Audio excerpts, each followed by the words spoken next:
ես սկզբունքորեն համամիտ եմ, որ ինստինկտյան այս հարցադրումները չպետք է լինեին հրատապ, անգամ արձիական։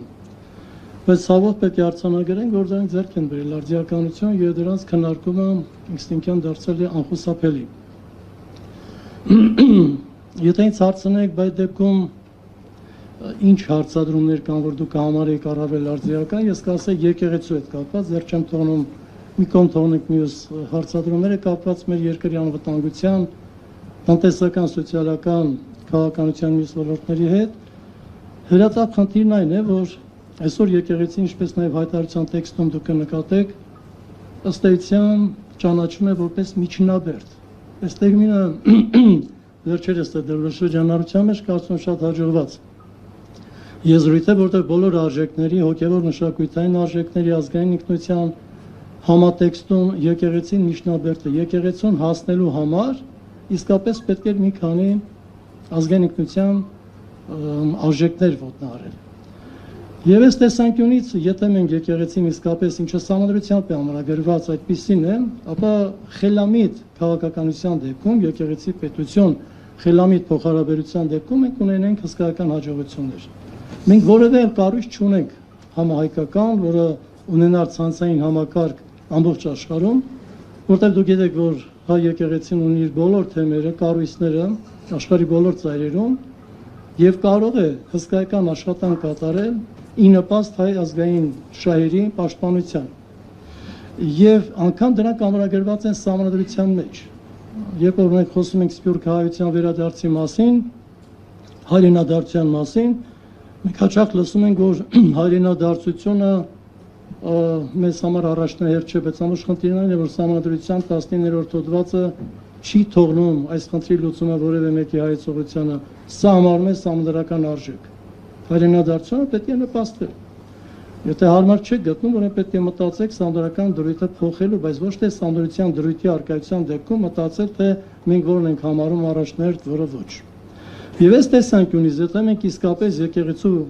եկեղեցականի քաղաքականությամբ զբաղվելը խնդիր ենք համարում, այս տեսանկյունից մենք պետք է ողջունենք եկեղեցու քաղաքականությամբ զբաղվելը, որտեղ դա միայն նպաստ կլիներ ամբողջ աշխարհին, ամբողջ աշխարհում է շահերը հնարավորինս արդյունավետ պաշտպանելու։ Երկու թեզեր այնուամենայնիվ ես կուզենայի այստեղ հնչեր, նրանք դատողություններ ասեմ մեղադրանք այդքան էական չի, հաճախ հնչում է, որ իսկապես եկեղեցականները զբաղվում են քաղաքական գործունեությամբ, ինչը արգելված է իբրև թե օրենքով, եւ ըստ այդմ էլ նաեւ առաջ են քաշում այն, որ եթե օրենքով արգելված գործունեությամբ են զբաղվում, պետք է դրան լինի որևէ հակադարձում։ Սա մի խնդիր։ Եվ երկրորդ խնդիրը անձերի դեմ է ուղղված, սա կոնկրետ անձի խնդիրը եկեղեցու դեմ չէ։ Իմ տպավորությունն այն է, որ սա ոչ անձի դեմ, ոչ էլ եկեղեցու դեմ է։ Սա ցավոք պետականության դեմ է վերջին հաշվով։ Բայց անդրադառնանք այս հարցադրումներից յուրաքանչյուրին։ Ովքեր որ դատողություններ են անում, թե եկեղեցականը չպետք է զբաղվի քաղաքական գործունեությամբ, ես կուզենայի մի հարցի պատասխանել, իսկ ինչ եք հասկանում քաղաքական գործունեություն ասելով։ Այսօր նստած յուրաքանչյուրը համոզված եմ դրան կտա յուրովի բնորոշումը։ Ինչի, որովհետև որ ըստ դրությամբ այդ բնորոշումը չկա։ Իսկ սա նշանակում է, որ մենք ամեն դեպքում կարող ենք ազատ դրան բնորոշումներ տալ, բովանդակություն հաղորդել եւ մեղադրանքներ առաջադրել։ Այս խնդիրը ինձ համար արձիական էր համարվել դեռ 22 թվականին, երբ մի հոդված պատրաստեցի, բայց դատավորների հետ կապված, որտեղ նույն իրենց մոտ է, այս տեսանկյունից, որտեղ դատական օրենսգրքով իրենք 5-րդ հոդվածի համաձայն պետք է դրսևորեն քաղաքական զսպվածություն, չեզոքություն, բայց ինչ բան է քաղաքական զսպվածությունը, չեզոքությունը, կոնկրետ իրավական կտրվածքով ինչ բովանդակություն ունի, որովհետև դա բացված չի։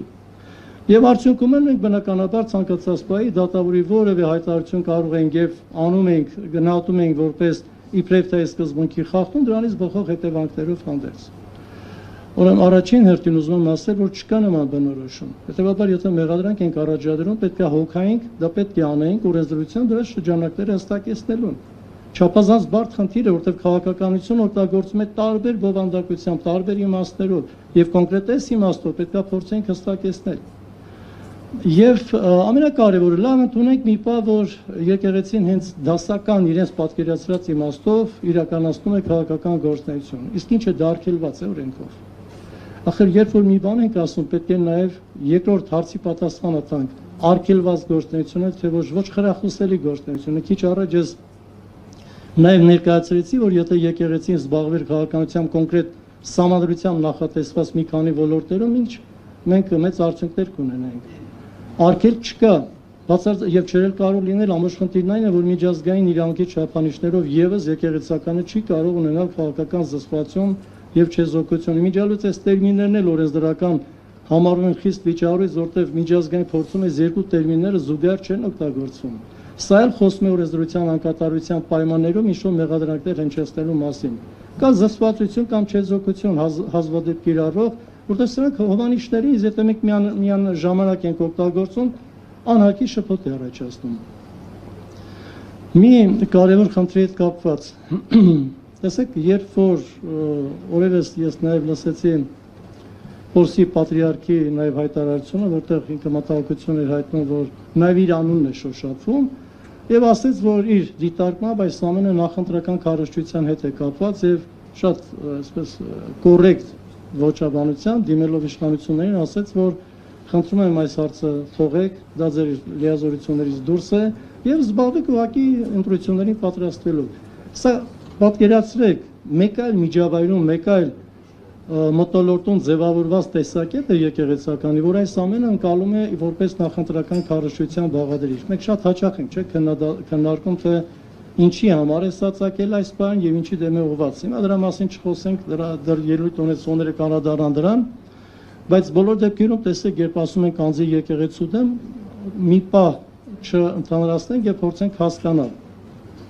Եթե մենք ասում ենք, որ անձի դեմ է ուղղված, բայց եկեղեցական մարմինների, համաեկեղեցական մարմինների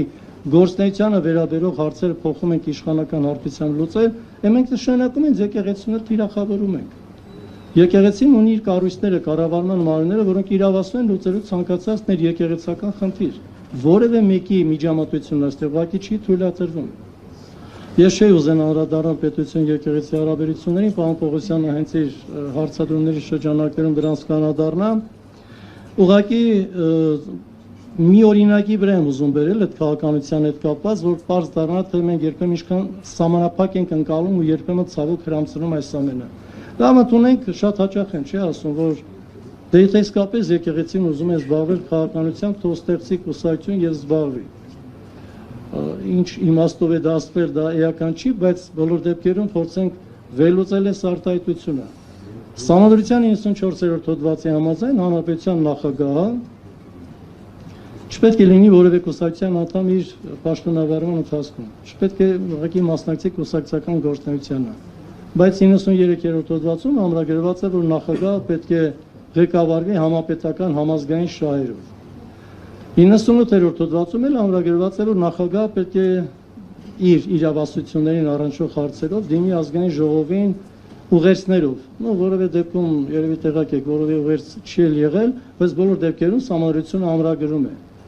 Եվ եթե սրան հավելում եք նաև հանրային ծառայության մասին օրենքի 5-րդ հոդվածը, որտեղ որ ամրագրված է քաղաքական պաշտոնյա է համարվում հանրապետության նախագահը, ամեն ինչ մեր տեղը։ Այսինքն մենք ունենք մի պաշտոնյա, ընդ որում պետության գլուխը, որը համարվում է քաղաքական պաշտոնյա եւ այլ կերպ չէր կարող համարվել, բայց ինքը, եթե մենք ասենք այս տրամաբանությանը շարունակում ենք, քանի որ կուսակցության անդամ չի, չպետք է իրականացնի քաղաքական գործունեություն, չպետք է անի քաղաքական հայտարարություններ եւ այլ։ Տեսնում եք, երբեմն ինչ աբսուրդ իրավիճակ ենք հասնում, երբ որ քաղաքական գործունեության բնորոշումը շատ սահմանափակ ենք ընկալում։ Այսինքն զուտ շահերի տեսանկյունից։ Ես երկար տարիներ մասնակցել եմ անմիջականորեն եկեղեցական մարմինների գործունեությանը,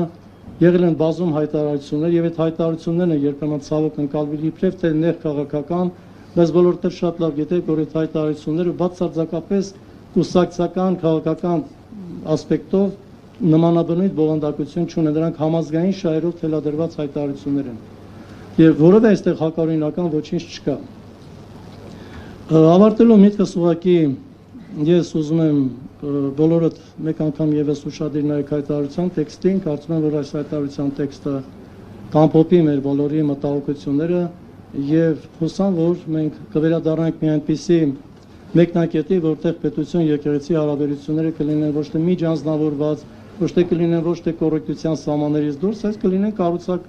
կառուցված ինչ-որ միտեղ արդյունավետ, այսքանը։